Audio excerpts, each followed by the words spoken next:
Hey, what is up, everybody? This is your boy AJ Trip, and welcome to the Game According to Me podcast. This is for August of 2018.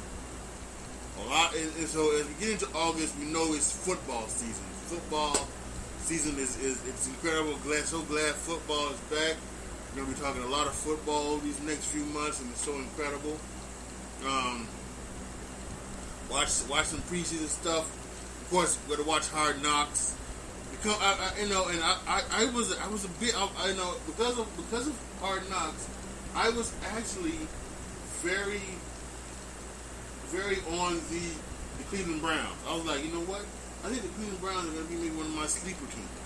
I think they're gonna be one of my sleeper teams. But then I watched that all important third preseason game against the Philadelphia Eagles, and offensively, they couldn't do anything. Defensively, they were pretty good. Offensively, they couldn't do jack. And the final score was 5-0. So it was a baseball score. So, I wasn't really on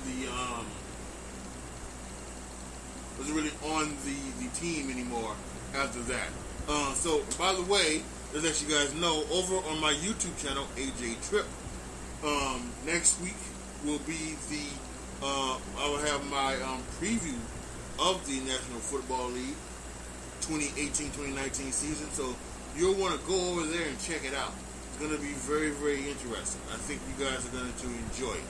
So make sure you go over to the YouTube channel, subscribe to AJ Trip, click the notification bell so that you can figure out when it's going to happen. You can also follow me on Twitter at ATriplet20. I'll probably have it on there as well. So, there's a lot of other things to talk about. Some baseball stuff. Just some really big of it. I think I actually want to get back into the football realm. But yeah,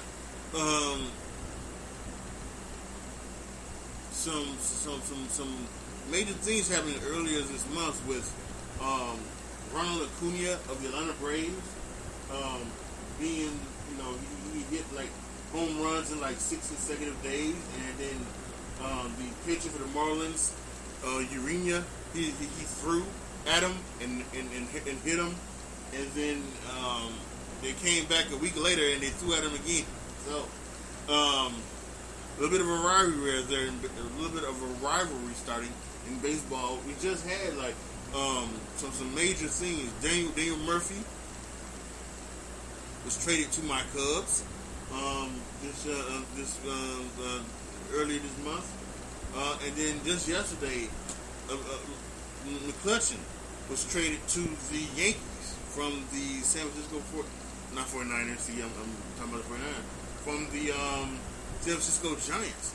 So that's interesting. We've got a lot. So some wire waiver deals here going down the line. So people are getting ready. They're setting up for this stretch run. September coming up. The rosters are going to be set up, and we're going to have a fantastic end of the season, I think. It's going to be overshadowed, of course, by football, but hey, what do you expect? It's football. Talk a little bit about wrestling now. NXT TakeOver was once again incredible. We had, for the first time since I've been watching the takeovers, first time all 5 matches were over 4 stars. That was incredible. We got a new NXT Women's Champion in Kairi Sane, new North American Championship in Ricochet, still the NXT Champion Tommaso Ciampa, and still Tag Team Champions Undisputed Era. So that was incredible. There was also a good match between EC3 and Velveteen Dream. Velveteen Dream had called me up, Vince, on his tights. I think he got a little bit of heat backstage for that. Yeah. And I said in my NXT TakeOver Rapid Reaction, once again, over on my YouTube channel, AJ Trip, he needs to be there. He's 21 years old. He can be there another 2 or 3 years in NXT. He really should be. Just make sure that when he comes up, he starts off running. So that's what I want. I don't need him up right now. So he just needs to be continuing to be in NXT. Hopefully hold that NXT championship and have a major run with that. SummerSlam can't compare it to NXT TakeOver, but it was okay. I was really disappointed with Daniel Bryan and The Miz. I thought that would be like a classic, and it wasn't. Finally, the Universal Championship is in Roman Reigns' hands, so that's good. He's not in Brock Lesnar every night, or every Monday Night Raw. We got a Universal Champion, so I think that's good. And there are many others that are around there. So we get the Becky Lynch heel turn that I think some of us have been waiting for. Although now they're talking about maybe not doing the heel turn, which is, to me would be stupidity at its finest. This Becky Lynch needs to be a heel. It really does. I think it's gonna be so good for her. I really do. So hopefully they don't go around the way of doing that, and they actually make it so that she is a full-fledged heel, and Charlotte Flair is a full-fledged babyface. No tweener stuff. No switching around where Flair becomes the heel and Becky Lynch is a babyface. No, I don't want that. I want full heel Becky Lynch. Give me my full heel Becky Lynch. That's what I want. Yes, and Ronda Rousey, of course, she won the Raw Women's Championship, so now she's the Raw Women's Champion, and so we have to see where that goes. It's going to be interesting what happens at Hell in a Cell. They've already made 2 Hell in a Cell matches. Braun Strowman cashing in his Money in the Bank for Hell in a Cell, and then we've got Randy Orton versus Jeff Hardy. So we'll see what all that leads to. Really quick, let's also talk about tomorrow, the All In special here in Chicago for all you wrestling fans out there, held by Cody Rhodes and the Young Bucks. It's going to be something I think is going to be incredible. So good luck on them, and I hope things work out for them from tomorrow. So now, but about back to football. Yes, back to football. This is going to be, I think, just a fantastic season. Once again, to remind you guys, on AJ Trip next week will be my review. So my preview and my predictions. So you're not going to want to miss that. And actually, I have my college preview and predictions up on my YouTube channel as well. That I posted that yesterday, really quick, just in case you guys can't get to it. I have selected as my final 4. I have selected Notre Dame with a record of 11-1. I have selected as number 4 seed. The number 3 seed, the Washington Huskies at 13-0. I have selected the number 2 seed, the Wisconsin Badgers at 13-0, and I have selected the number 1 seed, Alabama at 13-0. Alabama, the 1 seed, will beat Notre Dame, the 4 seed, in a close game. Wisconsin will lose to Washington in the second game, and then Alabama and Washington will play for the national championship, and we will see Alabama crown back-to-back national championships once again. And that's gonna hurt some people out there, and then some people are gonna be very, very excited. So that's just my view. Let me know what all you guys think. Make sure you go over to the video, check it out, and give me your thoughts and opinions on that. This week in college football is going to be some good week. We got Michigan and Notre Dame. That's going to be exciting. Can Notre Dame quarterback situation be solved? Can Brandon Wimbush play from the pocket? Can he be more explosive in the passing game? And if he can't, can Ian Book do it? So I think that's going to be the season on how we break down Notre Dame this year. And in Michigan, talk about Michigan.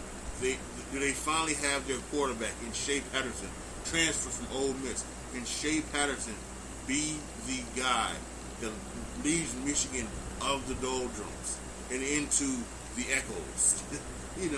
as the song says.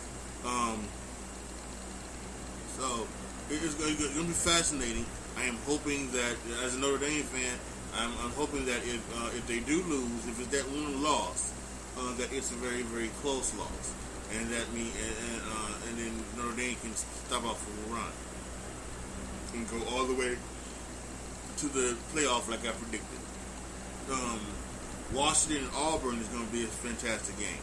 Washington, I think, is the number 6 seed. Auburn's the number 9 seed, or vice versa, whatever. I believe they're both in the top 10.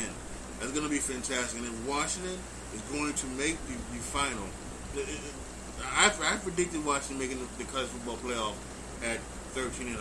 But this is a game that they can lose. Not only is it out of conference, the big thing, but I also think that it's the first game of the season. So if you're gonna lose a game, I think you have to lose a game within the first 3 weeks of the season. I think that's where you lose. These are the first 3 weeks of the season.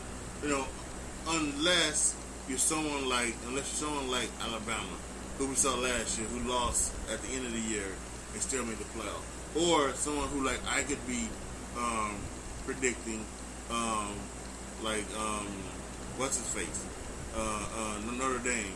I think if Notre Dame gets past Michigan, the next time that they might lose would be against either Stanford or USC at the end of the year. But I think that a lot of those other people are going to lose as well. They're going to have 2 losses. So that's going to allow them to have so much, good stuff on their record, so that they'll get in with that 11-1 record. Maybe just like how Alabama did last year. But we'll have to wait and see about that. Anything else? We had Northwestern. I'm sure they won last night against Purdue. It was a pretty interesting game. They took out their star quarterback, Clayton Thorson, and brought in the young guy from what's his face, from Green's son, T.J. Green. That was very interesting. I think there are some games tonight as well. So glad college football is back. So glad football is back. It's going to be exciting. Can't wait to see what happens with the cuts. What surprise cuts are we going to see throughout the NFL? And this Khalil Mack thing is something that's interesting as well. Will the Raiders find a trade partner for Khalil Mack? Will Khalil Mack step up and play for the Oakland Raiders at some point during the season? It's going to be interesting. We've already seen Aaron Donald, Le'Veon Bell, and Khalil Mack have not played for their teams in this preseason.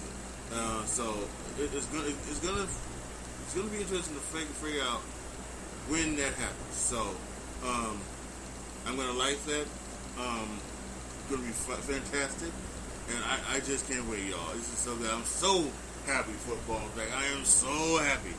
And next week, next Thursday, in fact, the Philadelphia Eagles and Atlanta Falcons on NBC. First game, opening game of the season. It's going to be fantastic. I'm thinking that they're going to go with Nick Foles. I don't think they're going to do Carson Wentz. I think they're going to probably hold out Carson Wentz for about 2 or 3 weeks, maybe even 4 weeks. Make sure he is fully healthy. Unless Nick Foles kind of poops down his pants leg and then they want to get back to Carson Wentz. But I don't think that's going to happen. He hasn't played too good in the preseason. Nick Foles has, but I think he's going to be okay when the regular season goes around. So, all right, y'all, that is it for this episode of the Game According to Me podcast, the August 2018 edition. We will be back next month at the end for the September edition. Talk about the goings on in football, anything that's happening with the NBA. We should start hearing some NBA stuff as well. By the way, shout out to Manu Ginobili. He is retiring. Good job on him. A great Hall of Famer. I'm sure the Spurs will miss him. So we're going to find out some good stuff next month. Down on sale, pay-per-view, everything like that. So, as always, everybody, be good to each other, y'all. Be careful out there. I am out. I will see you guys next month.